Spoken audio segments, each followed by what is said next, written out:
ข่าวดีมื้อนี้กะสิได้มาสั่งเสาเฮือนเด้อโดยเสาเฮือนตัวสิได้เฮือนน่ะโดยอ่าดีใจอยู่บ่นี่ดีใจอ่าเนาะพี่น้องเอ้ยหลังจากนี้กะบ่ละก็สิได้สั่งไม้สั่งหยังให้เด้อโดยเริ่มแรกก็สิน่าสิสั่งเป็นเสาเนาะโดยแล้วก็ตีนเสาเนาะโดยอันนี้ก็เป็นจุดประสงค์ของทางแม่ตู่เด้อโดยแม่ตู่คนใดฮู้อยู่บ่นี่แม่ตูน้อง แม่ตู่ USA แม่ตูเยอะเอ้ อ่า โดย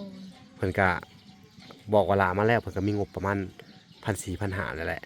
1,400เด้อโดยแต่ว่าอันเพิ่นก็ได้คำทรัพย์เกี่ยวกับเพิ่นว่าเพิ่นจะเฮ็ดซื้อเสาซื้อหยังเฮ็ดกับทางล่างเนาะโดยทางเทิงอีกก็จังว่ากันใหม่อีกเนาะโดย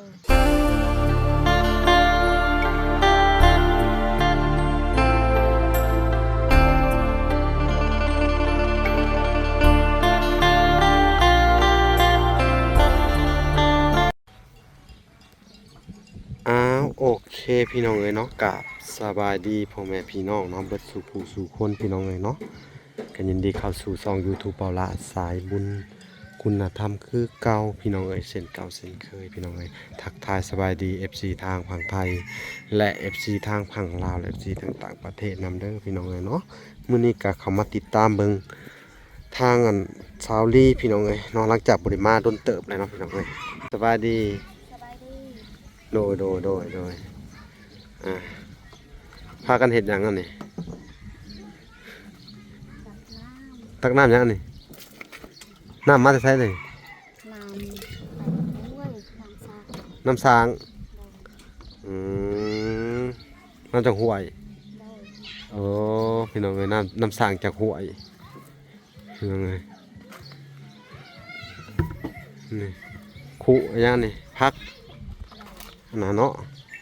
ลูกเต้าไปใช้เบิ้ลแหละใช่ว่าลูกเต้าไปทางใดเบิ้ลแหละของเจ้าไปโรงเรียนบ่ลูกไปอืมว่าคืออยู่คนเดียวมื้อนี่ลูกเต้าไปใช้ลูกพะกบว่าลูกเจ้าเบิดทุกคนนั่นแหละนี่อืมโอ้คุบ้าณนนี่แหละ อยู่แถวบ้านนี่แหละเนาะโดยอืมก็จะได้อยู่ดีไม่แห้งอยู่บ่อยู่ดีไม่ให้อืมพี่น้องเอ้ยบ่ได้ไปเฮ็ดเวียกหาอยู่หากินบ่มื้อนี้หากามาไปหาพื้นโอ้ไปหาพื้นโดยพี่น้องเอ้ยไปเช้านี่เคยไปหาเฮ็ดหาหน่อไม้ได้บ่ได้กับบะไลพากินโอ้กินแหละนะโดยอืมดีแหละสู้โดยๆหาอยู่หากินด้วยซั่นแหละโดยเนาะเฮ็ดข้าว เห็ดขาวโดยมันเป็นแบบได้เห็ดขาวเฮ็ดกระจาไม้นี่แหละอืมได้หลายเติบเนาะโดยพอกินเพิ่นว่าเห็ดขาวโดยฝนตกบ่มันจะงอกฝนตกอ๋ออันนี้น้ำกินบ่น้ำกินน้ำห้วยนะโดยน้ำสร้างอยู่ห้วยำใส่คือใส่อ่ะตัวนี้เราสิลองซิมเหมือนน้ำสางมันเป็นอะไรนี่น้องเอ้ยนะครับตั้งน้ำสางมาให้กินนะครับเนาะ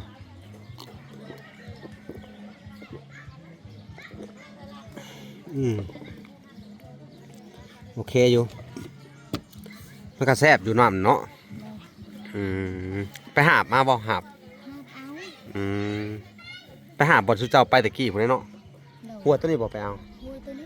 โอ้คนกินเบิดบ้านบ่น้ำตัวนี้กินหมดบ้านโอ้แสดงว่ากระทันก็ได้ประทันกระทะแหละน้ำห้วยนี่ได้มันออกบ่ได้ทันกับทันบ่ได้บ่ทันกับถาเอาแจ้งต้องตื่นเลยดึกๆเลยเนาะโอ้แต่4 โมงก็แล้วโดยเอาสบายดีเด้อในบ้านสบายดีใหม่อีกทีหนึ่งพี่น้องเลยในบ้านผมก็มานั่งลิ้นน้ำเนาะ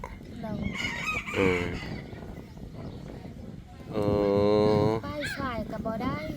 น้ำกินนี่ได้ อื ไป ม แต่4 โมงก็ได้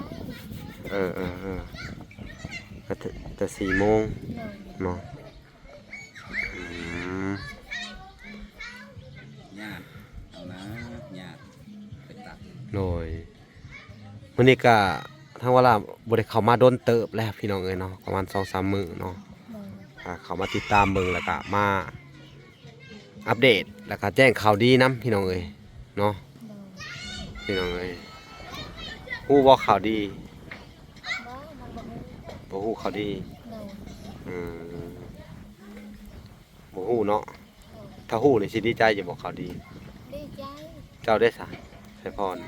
สบายดี สวัสดี มานั่งโดนเติบพี่น้องเอ้ย ไปโรงเรียนเป็นจังได๋เว้าลาวได้แล้วบ่บัดนี้ไปเข้าโรงเรียนเว้าลาวได้เติบแล้วบ่ ไปเว้าบ่ได้เว้าบ่ได้ อืมเว้าบ่ได้ต้องให้แม่สอนเนาะต้องให้แม่สอนเว้าสิเว้าบ่ได้เนาะอืมมีแต่โดยอย่างเดียวเอออยากเว้าอยู่เนาะแต่ว่าเว้าบ่ได้แม่นบ่ มันอยากเว้าก็เว้าบ่ได้ อืมอยากเว้าลาวนี่ได้ โดย เออฉะนั้นนั่นแหละจังเขาจังบอกว่าให้ไปโรงหำโรงเรียนให้เรียนภาษาลาวมันสิได้สื่อสารง่ายแน่เนาะ โดย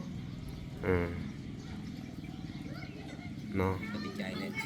อยู่ให้เพิ่นไปเฮียนนะ อืม บริขาดเลย บ่ได้ขาดเนาะไปโรงเรียน บ่ อืมทางในบ้านเพิ่นว่าไปคู่มือเลยเพิ่นว่าเนาะอืม ตะกี้โอ้ปากหลังการทำเฮียนนี่แหละ อืม ยังสุขอยู่ให้เพิ่นเฮียนทำเฮียนนั่นแหละ โดยดีแหละ พวกเฮาบ่มีอีหยังต้องสู้ แม่น มีความรู้ความฉลาดแน่นี่บ่มีอีหยัง อืม นี่ติลกลีกพวกเฮียนก็บ่เข้าแฮงปูตลอดปัญญาเฮา อือฮึแม่นแล้ว อืม โดย นี่ก็ดีอกดีใจทั้งเจ้ามาสุขอยู่ให้เพิ่นไปโรงคำโรงเรียนนั่นนะ อ๋อโดยแม่นแหละเฮาก็อยากให้เพิ่นเรียนหนังสือในทางลูกเจ้าเด้อ โดย ตั้งใจเรียนเด้อจังหน่อยก็สอบเสียงอะเนาะป .1 อะเนาะ โดยแม่นแล้ว ให้ได้ขึ้นป .2 เด้อใหญ่ในกะยามันปกติสำเร็จป .3 ป .4 เนาะแต่ว่าเฮาอยู่โรงเรียนชนบทอยู่โรงเรียนบ้านนอกป .2 ป .1 ป .2 ก็สำเร็จก็โอเคแล้วบ่เป็นหยังดอกเนาะขอแต่ตั้งใจไปโรงเรียนแล้วก็ตั้งใจเรียนก็ได้ขึ้นห้องอยู่ดอก โดย เนาะ โดยแม่นแล้ว อือหือโอ้ยข่าวดีมื้อนี้ก็สิได้มาสั่งเสาเฮือนเด้อ โดย เสาเฮือนตัวสิได้เฮือนแหละ โดย สั่งเสาเฮือนเนาะ โดย สั่งเสาเฮือนให้เออดีใจจะบ่น ดีใจ เออเนาะพี่น้องเอ้ยหลังจากนี้ก็มละก็สิได้สั่งไม้สั่งหยังให้เด้อ โดย เริ่มแรกก็สินาสิสั่งเป็นเสาเนาะ โดย แล้วก็ตีนเสาเนาะ โดย อันนี้ก็เป็นจุดประสงค์ของทางแม่ตู่เด้อ โดย แม่ตู่คนใดฮู้อยู่บ่เนี่ย แม่ตูน้อง แม่ตู่ USA แม่ตูเย็ดอ่า โดย เพิ่นก็บอกว่าลามาแล้วเพิ่นก็มีงบประมาณ1,400 1,500นั่นแหละ1,400เด้อ โดย แต่ว่าอันเพิ่นก็ได้คำทรัพย์เกี่ยวกับเพิ่นว่าเพิ่นจะเฮ็ดซื้อเสาซื้อหยังเฮ็ดกับทางล่างเนาะ โดย ทางเทิงอีกก็จังว่ากันใหม่อีกเนาะ โดย ก็เพื่ออันทางแม่ตู้นงเพิ่นก็น่าสิผากมาคือกันนั่นแหละเด้อ โดย ก็ผากมาเฮ็ดซื้อบ่ว่าจะเป็นโครงหลังคาบ่หรืออันโลซิ่งเนาะเรือสังกะสีนั่นแหละเนาะ โดย ประตูพี่น้องเอ้ยการเฮ็ดเฮือนเนี่ยมันบ่ได้เป็นธรรมดาได้ โดย ประตูแล้วก็อันจ้างศอกจ้างสร้างอีกบาทนี่เนาะไม้แป้นอันนี้มันก็บ่แม่นราคาถูกๆว่าง่ายเฮือนหลังหนึ่งมูลค่าเป็นแสนบาทหรือแสนปลายผู้กล่าวว่าคือของเจ้านี่มุงคือแสนปลายเฉพาะจ้างสร้างนั้นมันตกอยู่ 30,000เอ้าบ่สร้างก็ซื้อได้นี่ 30,000 บาท โดย แล้วว่าไม้นี่มันตีไปประมาณ 50,000 60,000 โดย มีไม้แล้วก็ต้องซื้อสังกะสีบาดนี่ โดย สังกะสีแล้วก็ต้องไปสั่งวงกบปลาประตูอีกมันบ่ได้แม่นของง่ายแม่นบ่แหละ แม่นแล้ว นั่นแหละ ก็เลยว่าสู้ในเมื่อ อันมีอันต้นทุนเข้ามาแล้วเนาะ โดย คือผู้ใหญ่เพิ่นว่าสิซอยแหละเนาะก็มีแต่ว่าอดเอาอดใจรอ โดย สู่ทำมาหากินต่อไป โดย เนาะ โดย อืม ได้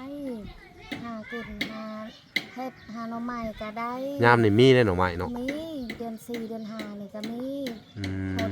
ฝนตกออกมาใหม่แล้วก็ โดย เฮ็ดหน่อหมอกหน่อไม้เนาะ โดย อีกประมาณจักทิศหนึงนี่ก็สิมีและแมงจักจงจักจันขึ้นมาในยามเนาะในบ้าน โดย โอ้จักจันนี่แซ่บได้ในบ้านเนาะจักจันขึ้นใหม่เนาะ โดย ไปหาของจักจันหรือไปหาติดจักจันมากินเฮ็ดแจ่วอันหมักนาวเนาะแจ่วเฟดๆแล้วก็กินกับใบกระโดนเขาว่าแซ่บได้ โดย แม่นบ่เคยกินบ่ในบ้าน เคยกิน แซ่บบ่แบบนี้ แซ่บ น่าจักจันก็เริ่มสิออกแล้วเนาะ โดยเลิกสิเอา แถวนี้น่าจะมีดอกกระจงกระเจียมมันบ่ มี มีบ่ โดย แถวบ้านเจ้านี่ได้ โดย โอ้ไปหาเก็บได้บ่ ได้ก็บ่หลาย อืม ได้ก็ถ้วยหนึง เขาจูดป่าแล้วมันเริ่มออกดอกกระเจียวเนาะ โดย ถ้าฝนตกใส่ซ้ำนี่ประมาณนี้เนาะ โดย ดอกกระเจียวเริ่มจูมขึ้นมาเนาะ โดย หาอยู่หากินใช่ได้แต่แถวเขตนี่หมู่มีผักหวานเนาะ โดย ๆมีหวาน ตะกี้มีมันบ่ตะกี้มาคอยทยอยตายไปเนาะคือคนซุมื้อนี่เขากินแบบกินดับนะเข้าใจว่ากินดับคือหมายความว่า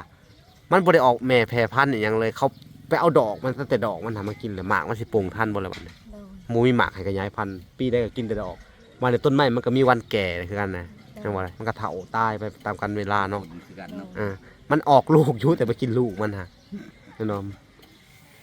แม่นบ่เลย แม่นแล้ว แท้นี่เฮาเห็นหลายต้นใหญ่ๆมันตายไปแบบว่า มันบ่มีโอกาสได้อันออกแม่แพร่ลูกเขาว่าแม่นเนาะ โดย เขาบอกผักหวาน ต้นนี้ต้นใหญ่ๆใช่ไหมเฮาเห็นต้นหนึงอยู่ครับผมแต่มันเริ่มเหี่ยวเฒ่าตายแล้วนะ โดย เขากินมันเนาะกินมันแล้วก็แมงไหม้อีกกินใบมันนี่โอ้ยว่าเนาะ โดย เคยเห็นบ่ผักหวานน่ะ เคยเฮ็ด เนาะ โดยเคยได้เคยไปหาละบ่หลาย เนาะ โดย ต้นใหญ่บ่ ต้นมันบ่ได้ย้ายนี่ซะมี โอ้อยู่ใช้เนี่ย มันหึงแล้ว มันถึงแล้ว โดย ตายแล้วบ่ บ่ยัง ยังเนี่ยนี่บ่ได้ไปเบิ่งบ่ คอย ยังบ่ทันปรุงเนาะ มันมาทันตก อ๋อคันไปปลงกับมันหลายคนก็ไปจอบเนาะว่าซั่นซะ โดย เบิ่นคนเบิดบ้านไปจอบต้นไม้ต้นเดียว แม่นเลยกระทัน เออเอาต้นไม้เบิ่งเครื่องฟังจะเว้านี่ต้นผักหวานต้นเดียวหั่น โดย ไผก็ไปจอบ ได้ผลละใบ โดย เนาะ กันได้คนละกับนี่ก็ดีใจเลย เออแม่นอยู่พี่น้องเอ้ยปกตินี่แต่โบราณนี่หลายได้แถวนี้เนาะ โดย คือเขาเว้าแหละอันน่ะบ่มีโอกาสให้หมากมันเกิดดอกมันก็เอา โดย นั่นแหละจังว่าโอ้ บ่แพ้เขตลำเบียดหันโหหลายเท่านั้น เนาะ หวานป้าอย่าง บ่ นี้ บ่ เขตลำเบียดนี่หลายที่สุด อื ต้น ม ทายเด้ ทางระเบียดเนาะ โดยโดยเนาะ อืม เริ่มเลยนับเตะ โดย เริ่ม เดี๋ยว พุ่งเนี่ย เฮาก็สิอันสอบถามเจ้าเรื่องการหาอยู่หากินนี่แหละ โดย เนาะก็หลังจากดอกกระเจียวเนาะยามนี่แม่นบ่ โดย อันน่ะฝนตกใหม่ก็เป็นเห็ดฮ้อนแหล้วเนาะเริ่มร้ายแล้วเดือน6เข้ามาแฮงเดือน6นี่ก็แรกๆนี่ก็เป็นเห็ดปวกนะเนาะ ได้เฮ็ดตัว เห็นแล้วงู เห็ดปวกแล้วโง่ ว้าย อืม งานเฮ็ดละงูเล็บเฮ็ดปวกคอยกับไปกูมือจนมันมาบ่ได้พัด อืมโดยเนาะ ไปแง่โลหนึ่งก็พอได้ อืม 50 60บางเทื่อออกใหม่ก็เป็นแสนไปแล้ว เห็ดเนาะเห็ดปวก โดย อืมก็นี่แหละ เขาเอิ้นว่า มันยังหาอยู่หากินได้อยู่ในชนบทเฮานี่เนาะ โดย ได้ แต่ว่าเรื่องแนวขาดแคลนกับขาดแคลนเนาะ โดย อืมก็คือเฮาเว้าหั่นแหละข้าวสารเฮายังหลายอยู่เด้เนาะข้าวสารนี่ ยัง ข้าวสารนี่ ยัง3ชอบ มันก็สิได้กินได้อยู่กะว่าได้บ่2 เดือน ได้ 2 เดือนเนาะ โดย 2 เดือนจะซื้อ โดย โอเคซะดีใจนำ โดย อืม อันนี้ก็ได้งานแม่ตูพาตูกันคอยก็ได้ใจ ประตู ได้หลายสำเนีก็หลาย อือฮึได้อยู่ได้กิน โดย มีข้าวกินแล้วก็ไปหาแต่ของกิน โดย เนาะ ไป แต่กี้คอยก็บ่มีข้าวกินก็หาอาหารก็ ย่ามนี่ถามแหน่ขออนุญาตถามย่ามนี่ โดย อันน่ะข้าวเฮาบ่มีกินนี่เฮาไปเฮ็ดจังไดยามนี่ยามทั้งหาอาหารทั้งหาซื้อข้าวนี่เฮ็ดได้ยามนี่ มันก็ใส่ยืมบางยาว คอยไปหายืม ยืมบนละสอบสิบ่เลือกไปขอพร้อมตั้งขอตั้งยืม โดย อื เดี๋ยว ม นี้ขอแต่มันก็ยากนะมันจะยืมบางเดียวนะ อืมยืมมากินก่อนบ่ ยืมมากินก่อนแล้ว บ้านนี้ ดำนา ไปดำนาเปลี่ยนให้เขา โดย โดย อืมแสดงว่า ยืมสอบหนึงนี่เฮาไปดำจักมื้อ ซองบึ้ง อืมกับผู้ที่จุบข้าวเขา โดย บ้านนี้ตกแรงมากอะผู้ที่เบิดเลย หมด อันน่ะไปดำ ไปเกี่ยวกับเขากับผู้ที่เขาแลกเปลี่ยนขาแห้งเอา โดย โอ้วัดสั้นเนาะพี่น้องเนาะเอ้าแต่ปีนี้หาอันมีว่าไงก็คือ มีเขาวกินแล้ว โดย อันน่ะทางเมตู้เพิ่นก็ว่าสิอาสาอันอุปถัมภ์เนาะ โดย เมตู้นงขมุนเทืองเด้อ โดย กับประตูบุญจันทร์ขมุนเทือง โดย เพิ่นอาสาสิเบิ่งแยงในเรื่องข้าวเรื่องน้ำเนาะจนฮอดเดือน12เพิ่นว่าเนาะ โดยสาธุ โดยแล้วก็แลอันนี้ก็แนะนำเด้อบ่แม่นว่าสอนเจ้าเด้อ โดย ถ้าเวลาสิแนะนำแบบนี้เพิ่นให้แนะนำมาเด้อ โดย เพิ่นว่าตกฮอดเนี่ยฤดูกาลเฮ็ดนาเนาะ โดย และให้เจ้าแบ่งปันกันไป โดย บอนได้ที่เขาต้องการอยากให้ไปซอย โดย ก็ไปซอยอันนี้ไปซอยเอาเข่าไปซอยไว้ซอยไว้ซอยไว้เจ้าก็จดไว้ว่าไปซอยบนนั่นบนนี้ครอบครัวนั่นคนนี้ครัวนี้เด้อ โดย เพิ่นบอกมาแล้วนี่มีข้าวกินแหละ โดย เพิ่นว่าแบ่งปันกันไปเพิ่นว่า โดย ให้ชาวลีบ่ต้องอุกอังเรื่องข้าวกินเพิ่นว่าว่าสินะ โดย แต่ว่าให้ไปแบ่งปันกันเฮ็ดจนฮอดเดือน12พุ่นว่าปึ๊บเนาะเพิ่นว่า โดย ฮอดเดือน12ปึ๊บแล้ว มีข้าวกินแล้วเพิ่นสิโจ๊ะมันนี่ โด ดู ย จักกะไปเก็บเอาข้าวเหล่านั้นเนาะ โดย มากิน โดย แม่นบ่ แม่นแล้ว เนาะ โดย นั่นแหละก็มีแต่ว่า อันสู่ป้ายบาทนี่เด้อ โดย อันมีกำลังมกกำลังใจและบาดนี้มีข้าวกินเนาะ โดย ก็สามารถอันไปหารับจ้างรับวายได้เนาะ ได้ นี่แหละก็คือเพิ่นให้กำลังใจมาแบบฉันแหละ โดย เด้อเอาสู้ๆต่อไป โดย อันนี้ก็เป็นข่าวดีของเจ้าเนาะ โดย มาแจ้งก่อนให้น้องเลยแต่ว่าเรื่องเสาหน้ามาดาน